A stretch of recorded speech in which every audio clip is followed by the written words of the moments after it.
Time is money. This statement couldn't be any more true out here in China. Welcome back to Soul Quest. Let's talk about salary negotiation. Now, we'd all like to think that companies are always in our best interest, but they always got to look out for their own skin, and we also have to look out for our own selves as well.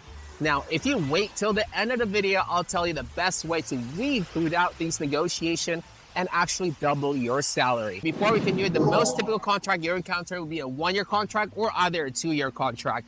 Now, I would say the 1-year contract is a lot more superior because you have a lot more say towards your salary for the next year. But if you use a 2-year contract, typically you start with a higher salary comparison to others. But the most important thing is to start negotiating about your new contract 3 months before your contract ends. Now, why can't I just start negotiating my contract 1 month before it ends? I think it's a lot more easier and a lot more convenient. The number one reason is because you are an expat, not a Chinese citizen, which means you have to deal with the whole visa renewal process, which takes about like 1 to 2 weeks, depending on how busy the government is. Number two is that if they lowball you, you have to find yourself a new job. And sometimes finding a new job could take about like 1 to 3 weeks, depending on what job you're probably gonna go for. Now, you have to go through the interview process, open classes, and also negotiating with the contract itself. So in general, 1 month in total in case if your old company lowball you. This is why I always say start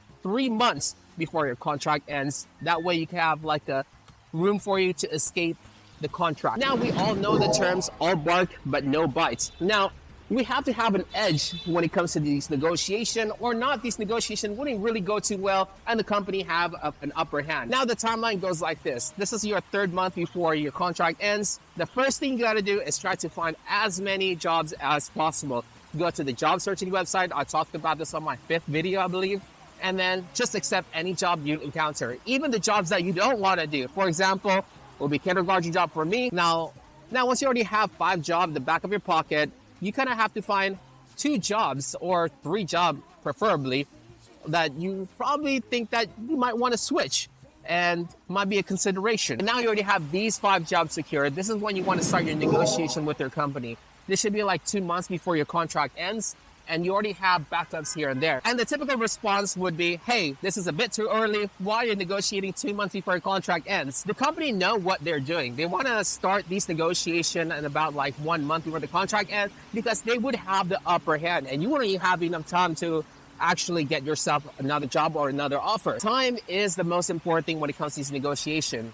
And typically they would try to stall as long as possible until that very end of the month. And the typical negotiation would be your case handler or either your HR.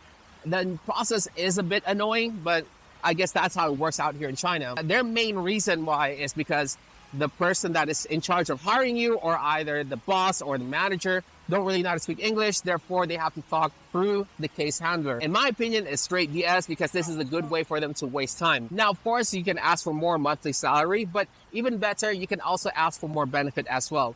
Some of the good example would be asking for less classes, getting more money from summer and winter salary, or getting a bit more money on your basic salary, which actually accumulate throughout the year. And as for the last one is contract renewal bonuses. Now, there is a fear amongst expats when it comes to these negotiations. They think like, oh, if I ask too much, the company is going to be pissed at me and they might just cancel the contract. You are renewing the contract. It just means that you survived the first year without getting fired. Therefore, you are now an experienced teacher, although it might be just a 2nd year, but still better than a 1st-year teacher where the company has to gamble with some other problems. Now, the way it works, you're going to propose the new monthly salary along with the bonus that you want, and you're going to ask the case handler regarding this situation. And the case handler will relay this message to the owner or either the manager, and whether to accept or to refuse your offer or give a counter offer. Now, typically they would start with a counter offer, which is the easiest way to do, but hold your ground first and try your best. But this is how a negotiation works. You just got to stand your ground. And there are times where the case handler would often stall it out and wait 1 week or more than 3 business days to give you a reply. What you want to do is push, push, and push. Because if you don't push for feedback or comments, they will delay it until the very last month, which they do have a more upper hand to these situation.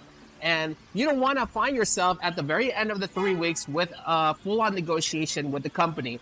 You want to end this typically 1 month before your contract ends. Of course, when it comes to negotiation, always be ready to walk out. But you have to keep one thing in mind. You are a product and the company is trying to sell you to a school or either to a training center. Think yourself as that and you'd probably win the negotiation. And you want to think about the benefits when it comes to the company. And a good example of that is just saying to the company, hey, this is what I offer to the company and this is what you're missing out. To sum everything up, start your job search 3 months before your contract ends. Make sure you have 3 jobs that you're just iffy with and 2 jobs you're sure that you can walk out with. In rare cases, you can only have 1 job that you can walk out with. I think that's fine. And for the second month, this is where your negotiations start. And do be aware some case handler would try to kind of stall things out, or either the manager would stall things out and give you a reply more than 3 business days. If this does happen, push them for an answer. And at the very last month before your contract ends, typically this is where you're gonna make your decision, either to stay in your job or either accept the other job offer that you think it's better than your job. But yeah, I think that's about it when it comes to job negotiation in China. I mean, you gotta look out for number 1, and that is you. And if you have any question, comment down below. I'll try to reply to you as soon as possible. And if you have any unique story you'd like to share, comment down as well. I would love to know. And until next time, SoulQuest logging out. Peace.